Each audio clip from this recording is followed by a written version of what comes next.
హరిత గారు, ఇప్పుడు 'శివాజీ' గారు అన్న మాటలు ఏవైతే ఉన్నాయో, అంటే మీరు సినిమాల్లో ఎలా ఉన్నా, పబ్లిక్‌లోకొచ్చినప్పుడు ఈ ప్రీ రిలీజ్ ఈవెంట్స్ గానివ్వండి, ఏమైనా షాప్స్ ఓపెనింగ్ అప్పుడు గానివ్వండి, ఇలాంటి పబ్లిక్ మీటింగ్స్‌కొచ్చేటప్పుడు కొంచెం వస్త్రధారణ విషయంలో కేర్ తీసుకోండమ్మా. నీట్‌గా కప్పుకొని రండి. అంటే ఆయన చీరలే కట్టుకోండి, ఇలాగే ఉండండి అని ఏం అనలేదు. చుడిదార్స్ వేసుకున్నా, ఏదేసుకున్నా కొంచెం నీట్‌గా రండి. మరీ ట్రెండీ వేర్‌లో రాకండి, మరి ఫ్యాషన్ టీవీకొచ్చినట్టు రాకండి అన్న ఉద్దేశంతో ఆయన చెప్పడం జరిగింది. ఏదైతే శివాజీ గారు మాట్లాడారో దాని మీద ఆల్రెడీ నేను స్పందించాను కాబట్టి దాని వరకు మనం తెలుసుకున్నాక మీరు అబ్జర్వ్ చేస్తే శివాజీ గారు మాట్లాడినప్పుడు వేరే వాళ్ళు ఫస్ట్ రియాక్ట్ అయ్యారు. అక్కడ నుంచి ఇది వైరల్ అవటం స్టార్ట్ అయింది. అవును. శివాజీ గారు మాట్లాడినప్పుడు ఎవరు రెస్పాండ్ అవ్వకపోయిన ఉంటే అసలు ఇది వైరల్ అయ్యేదే కాదు. అవును. ఎందుకంటే చాలా సందర్భాల్లో చాలా మంది స్టేజ్ల మీద చాలా రకాలుగా మాట్లాడి ఉండొచ్చు. అండ్ రకరకాల పాటల్లో అమ్మాయిల గురించి వల్గర్ గా కూడా మాట్లాడి ఉండొచ్చు. అవును. సో ఇలాంటి ఎన్నో సందర్భాలు జరిగినాయి. ఈ రోజే అంటే ఇప్పుడు మనం ఏదో సడన్ గా శ్రీజాతి మేలుకొని చేసేది ఉందా అంటే అబ్బాయిలు అమ్మాయిల గురించి, అమ్మాయిలు అబ్బాయిల గురించి మాట్లాడుకున్న సందర్భాలు చాలా ఉంటాయి. అండ్ ఆయన చాలా జనరిక్ గా చెప్పారు, ఎవరిని ఉద్దేశించి చెప్పలేదు.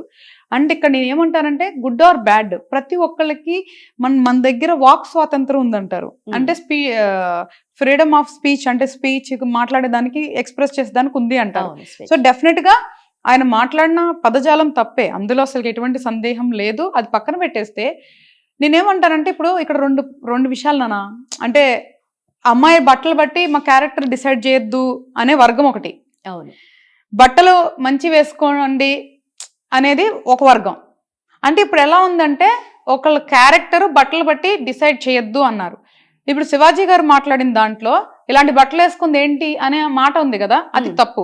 అంటే డెఫినెట్ గా బట్టలు బట్టి క్యారెక్టర్ గురించి మాట్లాడకూడదు. Character is different, clothing is different. Fashion క్లాత్లు వేసుకున్నంత మాత్రం వాళ్ళకి బ్యాడ్ ఇంటెన్షన్స్ ఉంటాయి అంటే కాదు. సాంప్రదాయం ప్రకారం లేదు అంటే మన కల్చర్ ప్రకారం వాళ్ళు బట్టలు వేసుకోవట్లేదని మనకు బాధ అనిపిస్తే ఫైన్, దాని గురించి మాట్లాడొచ్చు, మనం సలహా చెప్పొచ్చు. కానీ వస్త్రధారణ వల్ల క్యారెక్టరైజేషన్ చేయకూడదు. ఆయన మాట్లాడిన ఫస్ట్ బిగ్గెస్ట్ మిస్టేక్ అది. రెండోది, ఎస్, ఎప్పుడన్నా బయటకు వచ్చినప్పుడు ఎస్పెషల్లీ అంత క్రౌడెడ్ ప్లేసెస్ ఉన్నప్పుడు అలాగా అమ్మాయి ఎస్పెషల్లీ ఆ పర్టికులర్ గా ఆ రోజు వేసుకున్న వస్త్రధారణ వల్ల చాలా ఇబ్బందికరం అనమాట. చాలా అంటే చాలా ఇబ్బందికరం. అందుకే నేను మాట్లాడాడు, లేదంటే అసలు మాట్లాడకపోయి ఉండొచ్చు. అవును.